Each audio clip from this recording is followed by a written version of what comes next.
I never asked for any of this. Surviving the apocalypse, living in a cruel and unforgiving hellscape, giant bunnies and crazed men wandering around, attacking me as soon as they spot me. My wife, bless her soul, is angry with me, deciding to spend all day in the basement. She is angry because of my drinking problem, so she protects the barrel of alcohol we keep down in the basement to make sure I don't go on another drinking binge. I decide to check the mailbox. There, I saw it. A letter from Mom. She wants me to visit her. You know what? Yeah, let's go visit Mom. I pack up everything I need: water, sausages, my dog, of course, and my bitch-ass wife. After I chug down 30 liters of alcohol, of course. With everything packed and the car polished up, I start my car and begin my long drive.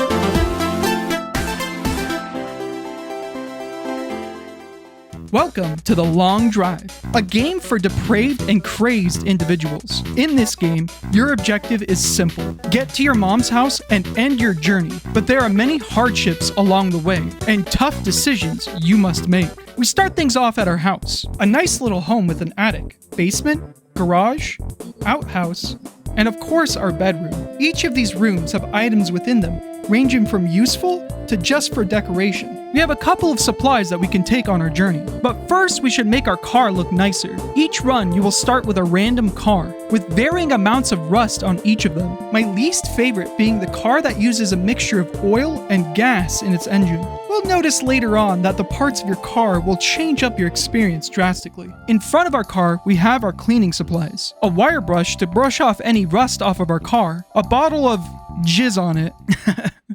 Yeah, I'm not kidding. That's the name on the bottle. It guarantees that it will make your car shiny, and it's made from rabbit semen? Oh god, we're starting off strong with the weirdness in this game, huh? God damn though, look how shiny it made our car. All of this work is purely for cosmetic purposes. You wouldn't want to drive up to Mom's house in a rust bucket of a car, right? Now that we have our car nice and shiny, we should actually do some good prepping. First off, in our bedroom, we have some food. Some sausages and bread. Eating these up will fill up our hunger meter. If we allow ourselves to starve, our health will slowly start draining, eventually leading to our untimely demise. The neat thing about these sausages is that you can hang them up in your car, so you can eventually have a literal deli's worth of sausages dangling around in your car, totally obscuring your vision depending on where you place it. We could put our bread in the trunk with our spare tire. What could possibly go wrong with doing that? There are 3 things in your car that you must have in order for it to run properly, which is of course, gas or diesel in the fuel tank, oil in the engine, and water in the coolant. Running a car without any of these will cause the car to break down or not even start. Fun fact, if your character only drinks water, they will only piss water. And because the coolant tank only requires water for it to function, you can literally fill up your tank with piss and have your car run perfectly fine.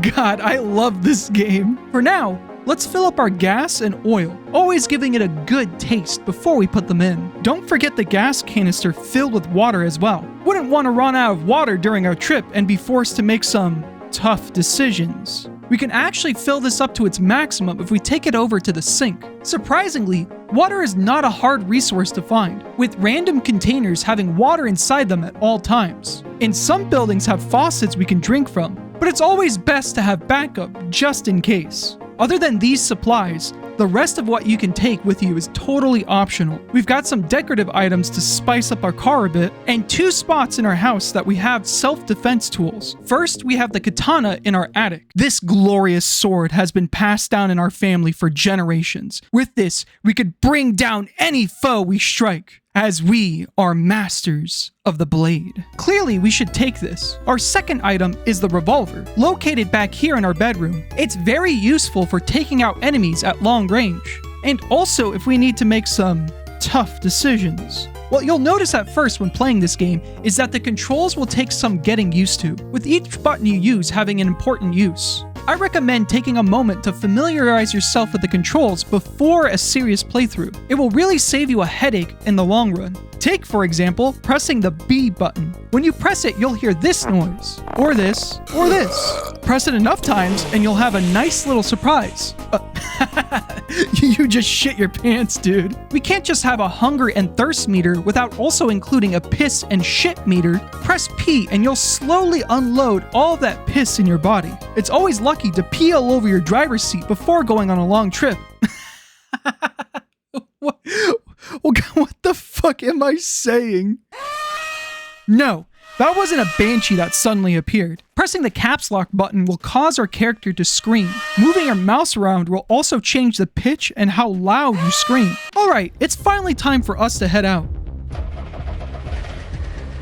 Ah yeah, listen to that baby purr. Once you leave the comfort of your home, it's time to start scavenging. The small amount of supplies you start with will definitely not be enough to sustain you the entire trip. As you drive down the road, you'll stumble upon different buildings. Stopping at each of these can be very much worth your time. You definitely don't want to run out of gas in the middle of your trip, or you'll have to make some harsh decisions. There may also be people still living within these buildings. These crazed men will attack you on sight the moment they notice you, but thankfully, they are extremely easy to take down if you remember to bring some self-defense items from your home. And they honestly won't really do enough damage to take you down, unless you aren't really paying attention. Other than finding supplies in these buildings, you can also find other car parts. This is the really fun thing about the long drive. The amount of customization you have to your vehicle is insane. You could tear out your engine and put in any other one and still have it work, even if the engine clearly doesn't fit inside of the car. Just hope that the engine you put in doesn't use a different fuel type than your own, or you're going to have to do some transferring of fuels. Be careful with what you put in your car. Some engines will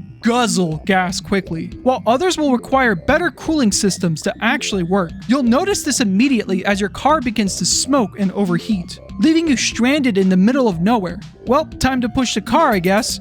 No, wait, come back! Yeah, don't be an idiot and leave your car's parking brake off. That's a quick and easy way to lose your car. And trust me, you do not want your character walking long distances. It will take forever for anything to happen. Take care of your car.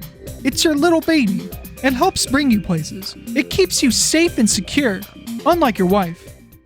Oh, hello there. Didn't know there was someone else here. I see you also like hanging out at outhouses.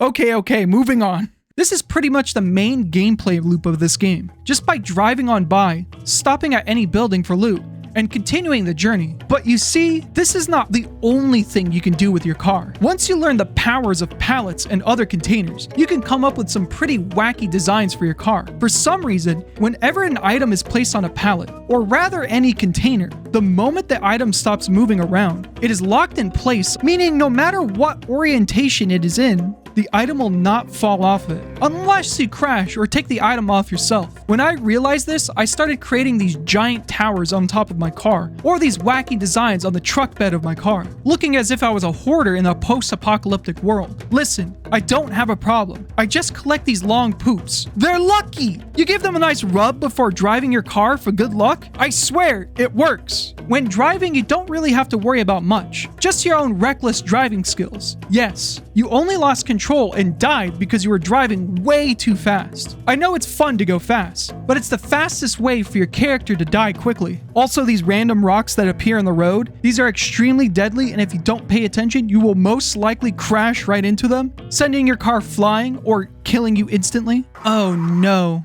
Did we just run out of gas? There isn't any building for miles. I don't want to start walking for hours just to find some gas. I guess it's time we take our drastic measures. So, what is the long drive? It is not about the destination, but rather the journey. The the long drive is about the friends we made along the way, the experiences we shared, and the not-so-innocents we've murdered. Will we ever get to Mom's house? Who knows? I guess we'll see. Overall, the long drive is a janky, weird, and sometimes tedious game to play, but oh boy is it fun. Choosing what car or bike you will use, creating your own fun little roleplay moments, or even just relaxing while listening to music. All of it brings a silly and fun adventure that I just keep coming back to. I definitely recommend you try this game out now. Thank you again for watching. Consider hitting that like and subscribe buttons. It really helps out a channel like mine. And also, check out the Twitch channel. I love hanging out and chatting there while playing random games I feel like playing. Thanks again, and I'll see you all next time. See ya!